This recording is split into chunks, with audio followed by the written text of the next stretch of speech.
देखिएगा, ध्यान से देखिएगा। और एक इंफॉर्मेशन है आप लोगों को मैं बताता हूँ। जानते हो बाबू, आप स्टूडेंट हो, आप स्टूडेंट हो, हम बताते, हम नहीं चाहते हैं, हम ये नहीं कहते हैं बाबू आप लोगों को कि आप लोगों, हम ये हमेशा भगवान से दुआ करते हैं और आप लोग से हमेशा एक रिक्वेस्ट करते हैं कि आप लोग जिस दिन अगर मेहनत करना शुरू कर दोगे ना, उस दिन आपका टक्कर ना, आपका कंपटीशन आपके स्टूडेंट से नहीं होगा, आपको कंपटीशन आपके टीचर से होगा। आप मेहनत करके देख लीजिए, आप लगातार 2 घंटा 3 घंटा 4 घंटा एकदम एक्यूरेसी को बढ़ाइए पढ़ने में, देखिएगा बाबू एक दिन आप अपने आप को ऐसा जगह पाओगे ना कि आप ऐसा जगह पाओगे, पीछे मुड़ के देखोगे ना बाबू तो आपके दोस्त लोग बहुत दूर आपसे नजर आएंगे। आप यकीन नहीं है, आप कभी दिल से, दिल पे हाथ रख के कहिए, कसम खा जाइए और कहिए कि आज के बाद कभी मोबाइल नहीं छुएंगे, आज मोबाइल हम 4 घंटा तक नहीं छुएंगे। आप कसम लीजिए, अपने दिल से एकदम कसम खाइए कि 5 घंटा तक मोबाइल नहीं छुएंगे। मोबाइल 5 घंटा तक एकदम छोड़ दीजिए और लगातार एक रूम में जाइए, कॉपी किताब खोलिए और एकदम दिल से पढ़ाई कीजिए। कोई तुम्हारे सोच के बीच में नहीं रहना चाहिए। ओनली फॉर तुम्हारा कंसंट्रेशन तुम्हारा पढ़ाई में होना चाहिए। तुम्हारा कंसंट्रेशन अगर जहां तुम्हारा कंसंट्रेशन, अगर तुम्हारी किसी के ऊपर अगर कंसंट्रेशन गया तो समझिएगा कि आपका जिंदगी नरक हो जाएगा। आज हम कहते हैं कि आज आप जिसको पाने के लिए सब कुछ छोड़ना चाहते हैं ना, एक दिन वही आपको छोड़ देगी। आज आप सब एक को पाने के लिए सबको छोड़ना चाहते हैं ना, एक दिन वही इंसान आपको छोड़कर सबको अपना लेगी। तो मूर्ख कौन है, आप है या हम है? बताते लड़की का प्यार क्या होता है। लड़की जो है ना बाबू, वो कभी भी लड़की ना, वो सारा काम करने के बाद आपके लिए समय निकालती है, लेकिन लड़का सबसे बड़ा बेवड़ा होता है। वो लड़का सब सारा काम छोड़ करके लड़की के लिए सबसे पहले टाइम देता है। इससे ज्यादा मूर्खता वाली बात क्या है? और यकीन है तो अपने आप से कभी दिल से सोच के देखो, क्या भाई मैं बात गलत बोल रहा हूं या सही बोल रहा हूं? आप अपने आप को पा जाओ कि मैं गलत हूं या सही हूं। याद रखिएगा। और मैं बताता हूं, अगर आपके अंदर आपको हुनर जांचना है ना कि आपके अंदर पढ़ाई का जज्बा नहीं है, कौन कहता है कि आप नहीं जानते पढ़ने में, आप पढ़ने में कमजोर है? आप यकीन मानो, आप मेरे साथ, आप लोग शपथ लीजिए, आप लोग आज जाके कि घर में मोबाइल नहीं छुएंगे भैया। आज मोबाइल रखिए भाई, मोबाइल रखिए और आराम से बाबू पढ़ने शुरू कीजिए। आप लगातार 4 घंटा तक लगातार आप पढ़ने शुरू कीजिए और जब रूम से बाहर निकलोगे ना बाबू तो अपने आप में लगेगा, एक अजीब सा एटीट्यूड आ जाएगा कि हाँ हम में कुछ है खासियत।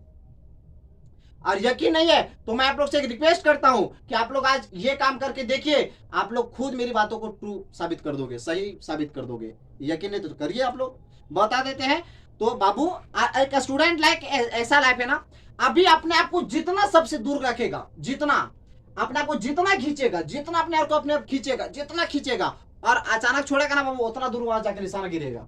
याद रखना, कहने का मतलब है आप अपने आप को पूरा सभी से दूर कीजिए, सबसे दूर कीजिए। जितना दूर कीजिएगा एक दिन देखिएगा आप उतना ही सबसे आगे निकल जाओगे, आप सबसे उतना ही ज्यादा दूर आगे निकल जाओगे। गुलेल हमें यह शिक्षा देता है बाबू, गुलेल, कि आप जितना तीरोगे खींचोगे, जितना खींचोगे पीछे, उतना दूर वो पत्थर ऊपर जाता है। उसी तरह स्टूडेंट लाइफ है, और स्टूडेंट का लाइफ यही है बाबू कि आप अपने आप को जितना सबसे दूर करोगे और छोड़ने के बाद बाबू एक दिन आप उतना ही दूर जाके गिरोगे और एकदम अच्छा जगह पे पहुंचोगे। एक दिन यही लोग आपसे मिलने के लिए तरसेंगे। मेहनत कीजिए, मेहनत कीजिए। विदाउट मेहनत नथिंग सक्सेसफुल एनीबॉडी। कोई व्यक्ति जो है बेटा वो बिना मेहनत के कोई सक्षम नहीं हुआ बेटा, कोई सफलता नहीं हुआ। याद रखिएगा, मेहनत कीजिए, आपकी सफलता, बोले ना जिस दिन आप अगर मेहनत करना शुरू कर देंगे ना, सफलता आपकी कदम को चूमेगी। जिस दिन आप अगर मेहनत करना शुरू कर देंगे उस दिन सफलता आपकी कदमों को चूमेगी। और यकीन नहीं है तो आप मेहनत करके देख लीजिए, पता चल जाएगा कि क्या है। Come to the point, listen to me. पहला टॉपिक, एक पिग्गी बैंक में, एक पिग्गी बैंक, पहले पिग्गी बैंक मतलब एक ऐसा चुकनी बाबू जो पूरा पैक होता है, बस खाली उसमें पैसा अंदर जाने का जगह होता है, स्थान होता है, वो दिक्कत है क्या? और उससे निकलने का जगह होता है ना। अगर इसे उल्टा दोगे तो पैसा गिरेगा, है ना। तो एक पिग्गी बैंक में 50 पैसे के 100 सिक्के हैं। एक पिग्गी बैंक में 50 पैसे के 100 सिक्के हैं। तो बोलेंगे हम 50 पैसों के सिक्कों की संख्या, 50 पैसों के सिक्कों की संख्या बराबर, सिक्कों की संख्या बराबर 50 पैसों के सिक्कों की संख्या बराबर 50 पैसा का सिक्का जो हो गया वो 100 हो गया। यहां पर लिख देंगे हम 100। कहता है 1 रुपये के 50 सिक्के हैं, तो बोलेंगे 1 रुपये वाले, 1 रुपये के सिक्कों की संख्या बराबर, सिक्कों की संख्या बराबर 1 रुपये के सिक्कों की संख्या बराबर कितना हो गया? 50। और 2 रुपए के 20 सिक्के हैं, बोलेंगे 2 रुपए के सिक्कों की संख्या, 2 रुपए के सिक्कों की संख्या बराबर सिक्कों की संख्या बराबर, तो 2 रुपए के सिक्कों की संख्या कितना होता है? 2। 2 रुपए का सिक्का होता है बेटा 20, तो 20 देंगे। अब देखिए 5 रुपए के 10 सिक्के हैं, बोलेंगे 5 रुपए के सिक्कों की संख्या बराबर, सिक्कों की संख्या बराबर 5 रुपए वाले सिक्कों की संख्या, 5 रुपए वाले ज्यादा अच्छा रहता है, वाले सब में वाले कर दीजिएगा, वाले सिक्कों की संख्या, वाले सबसे अच्छा सुनाई पड़ता है भी है और लिखावटी भी बढ़िया होता है, वाले, यहाँ वाले देंगे। सिक्कों की संख्या 5 रुपए वाले सिक्कों की संख्या 10 हो गया। अब हम बोलेंगे कुल सिक्कों की संख्या, कुल सिक्कों की संख्या, टोटल सिक्का जो हो गया वो हो गया 100 प्लस 50 प्लस 20 प्लस 10, 50 और 100 और 50 150 और 20 170 और 10 180, 180 देंगे। अब ध्यान से देखेंगे, कहता है कि यदि पिग्गी बैंक को हिलाकर, उसको हम हिला दिया ऐसे उल्टा दिए, उल्टाने के बाद उल्टा करने पर कोई एक सिक्का गिरने की परिणाम संप्रायिक है, तो इसकी क्या प्रायिकता होगी कि वह गिरा हुआ सिक्का जो होगा वो 50 पैसे का होगा। कहने का मतलब है फ्रेंड कि 50 पैसे का सिक्का होगा, बोलेंगे बाबू 50 पैसे वाले सिक्का होने के लिए, सिक्का होने के लिए, सिर्फ मेरी बातों को ध्यान से सुनिएगा, आप लोगों को पूरा याद हो जाएगा बाबू, एक बार में याद हो जाएगा। 50 पैसों के सिक्कों की संख्या बराबर, तो बोलेंगे बाबू संभावित परिणाम, आप लोग ध्यान से देखेंगे, संभावित परिणाम 50 पैसा वाला सिक्का जो है ना वो टोटल मेरा 100 है, हमने लिख दिया यहाँ पे 100। कुल संख्या जो मेरा टोटल हो गया, कुल संख्या टोटल नंबर हो गया 180। अब आप लोग जानते हैं कि प्रायिकता का जो फॉर्मूला होता है वो होता है फॉर्मूला संभावित परिणाम बटा कुल संख्या, तो हम लोगों ने यहाँ पे फॉर्मूला लिख दिया, संभावित परिणाम बटा कुल संख्या, बटा कुल संख्या। संभावित परिणाम हो गया 100, तो 100 और कुल संख्या हो गया 180, 180 0 0 कट गया, कितना आया 10/18 आया।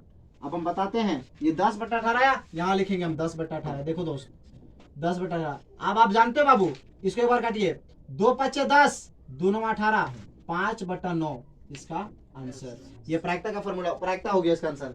अब नेक्स्ट बात करते हैं, वो क्या है, आपका टॉपिक हमारा है बाबू, ध्यान से देखेंगे, नंबर 5 में 5 रुपए का नहीं होगा, नंबर 2 में बोला है 5 रुपए का नहीं होगा, नहीं होगा मतलब 5 रुपए वाला अगर सिक्का वो नहीं होगा तो क्या होगा इसका, नहीं होने के लिए, नहीं होने के लिए। तो देखिए ध्यान से आप लोग, 5 रुपए का सिक्का जो था वो कितना था, 5 रुपए का सिक्का जो मेरे पास था वो टोटल 5 रुपए का जो सिक्का था बाबू वो क्या था, 5 रुपए के सिक्कों की संख्या जो था वो टोटल 10। देखो 5 रुपए का सिक्कों की संख्या नहीं होगा, मतलब 5 रुपए का सिक्का की संख्या छोड़ देना है, इसको छोड़ दीजिए आप, इसको अगर आप छोड़ दीजिए कितना बार, मतलब 50 पैसा का भी हो सकता है, 1 रुपए वाला भी हो सकता है, 2 रुपए वाला भी हो सकता है। तो अब हम लोग क्या बात करते हैं, ध्यान से देखेंगे, है ना, 50 पैसा के सिक्कों की संख्या नहीं होगा, तो कहने का मतलब है 50 पैसा बोला, तो देखो क्या बोला, 5 रुपए का सिक्का नहीं होने के लिए, तो 5 रुपया मतलब क्या होगा, ये हो सकता है, ये भी हो सकता है, ये भी हो सकता है, लेकिन ये हो नहीं सकता है, क्योंकि यहाँ बोला था कि 5 रुपये का नहीं होगा, तो 5 रुपये का नहीं होगा, इसको छोड़ दीजिए। अब बोलेंगे संभावित परिणाम, इसका संभावित परिणाम जो हो जाएगा वो हो जाएगा टोटल, संभावित परिणाम हो जाएगा इसका, संभावित परिणाम हो जाएगा 5 रुपए के सिक्का की संख्या नहीं होने के लिए, तो हो गया 100 और 50 150 और 20 170, तो यहाँ पर हो गया 170। कहने का मतलब है बाबू 5 रुपया का नहीं होने के लिए, मतलब 5 रुपए का सिक्का नहीं होगा, तो मतलब 50 पैसा भी हो सकता है, 1 रुपया वाला भी हो सकता है, 2 रुपया वाला भी हो सकता है, लेकिन 5 रुपया वाला नहीं होगा। तो कहने का मतलब सब तीनों जोड़ देंगे, तो 100 और 50 150 और 20 170, तो 170 हो गया। और कुल संख्या आप लोग तो जानते हैं कि कुल संख्या का वैल्यू जो दे रखा था वो 180 दे रखा था।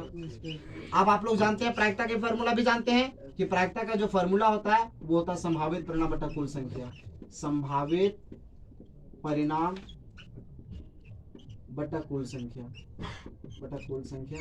अब आप लोग संभावित परिणाम का वैल्यू भी जानते हैं कि 170 था, 170 और 180, ये 0 0 कट गया, कितना आया 17/18, एक हमेशा इसका आंसर आ गया। और एक खास इंफॉर्मेशन है, कभी भी आप अगर मैथ का कभी भी सॉल्यूशन बनाते हैं तो सारे बच्चे, ऑनलाइन वाले बच्चे भी और ऑफलाइन वाले बच्चे भी ध्यान से देखिएगा कि आपका बराबर का चिन्ह एकदम बराबर होना चाहिए हमेशा। ये गलत जगह चला गया तो हम इसको एकदम यहाँ देंगे, तो मेरा एकदम परफेक्ट क्वेश्चन दिखता है। ठीक है बाबू, इतना ही लिखते हैं, फिर आगे मिलते हैं।